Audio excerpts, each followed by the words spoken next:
The shooting incident involving Donald Trump in the United States last night has sent the Israeli political system into a state of alert regarding the lurking dangers due to incitement.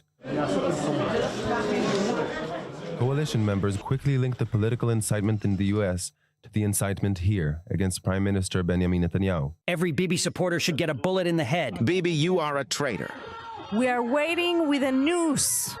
This video was presented yesterday to the ministers at the government's weekly meeting, where for 2 hours they discussed the incitement against Prime Minister Benjamin Netanyahu and his family. These traitors' only considerations are...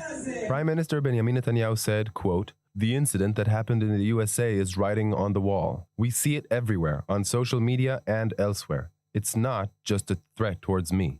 It's a threat to democracy." Government ministers responded one after the other, pointing an accusing finger at Israel's Attorney General Gali Baharav Miara. Minister Yariv Levin said, quote, "The Attorney General is not doing her job against the wild incitement. We need to understand what the police can do about it." Minister Itamar Ben-Gvir, in charge of the police, said, "The police are prohibited from launching an investigation without the prosecution's approval on incitement. There is biased enforcement against right-wing activists." Minister Shlomo Kari joined in and said, "We are very close to an assassination of the Prime Minister and his family. They are threatening to erase his memory." And Minister Amichai Shikli said, "Not a word of condemnation from the Attorney General. The Attorney General is to blame. She should be fired." When they talk about the Prime Minister in the context of a noose, tyrant, seed of Amalek, I think the day when there will be a political assassination here in Israel is not far. Minister Moshe Arbel joined the conversation, arguing that the discussion should also be expanded to include city mayors. Fortunately, the protective envelope for the Prime Minister is good compared to city mayors who are under threat. Calling the Prime Minister guilty may be unpleasant, but it is not incitement.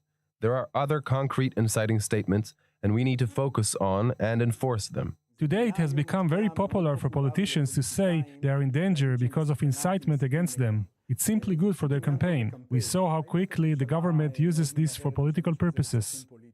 Opposition leader Yair Lapid found a way to react and wrote, "I understand that Netanyahu's people are whining and playing the victim constantly." After the assassination attempt on Donald Trump, just a reminder, Donald Trump is the opposition leader. I haven't seen a single condemnation from this government. Not for the police violence against protesters, bereaved families, kidnapped families, members of the Knesset, or anyone else. But when they need to create a false impression that they are being incited against, they will hold a separate, pompous government meeting full of condemnations. There is no doubt that the shooting at the presidential candidate in the USA should serve as a wake-up call for all of us here. Next week, there will be another special discussion where the Attorney General, who herself is relentlessly attacked on social media, including by coalition members, will present ways to deal with the incitement against the Prime Minister. Bibi, who's the real enemy? Nasrallah or you?